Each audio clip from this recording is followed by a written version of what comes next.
Sampai akhirnya nemuin Islam tuh akhirnya karena cara Islam mengubah manusianya itu yang beda. Cara pandang masalah terhadap masalahnya beda. Dalam artian ketika kita bicara terkait setiap agama ngajarin kebaikan, oke, itu betul.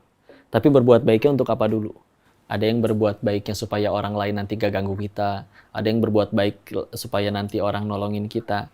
Contoh ya, Quran surat 29 Al-Ankabut ayat kedua. Ahasiban nasu ayusroku ayakulu amanna wahum la yuftanun. Nggak sedikit ya ayat tentang itu.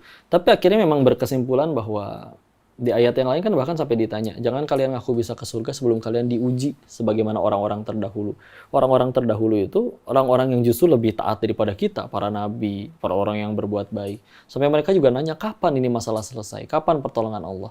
Tapi di akhirnya ditutup dengan wabasyiris sabirin, berikan kabar gembira kepada orang yang sabar. Dan dilanjutkan, siapa yang dapat kabar gembira tersebut? Orang yang mengucap setiap kali ada masalah, inna lillahi wa inna ilaihi rajiun. Intinya adalah, kami milik Allah dan segalanya akan kembali kepadanya. Dalam artian gini, berarti penderitaan manusia itu diawali ketika merasa memiliki. Karena kalau hartaku, jabatanku, karirku udah kupupuk bertahun-tahun segala macam. Enggak bro, titipan.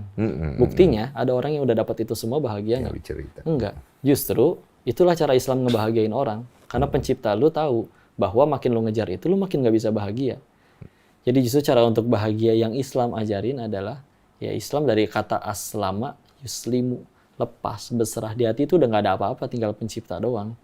Jadi akhirnya makin lepas dari itu semua, ya akhirnya lihat para orang-orang soleh terdahulu yang kayak hidupnya, kok solehnya sesoleh itu, dosa terampuni, apa atau bahkan tidak ada, tapi masalahnya lebih berat daripada kita, udah gitu tetap baik sama orang-orang.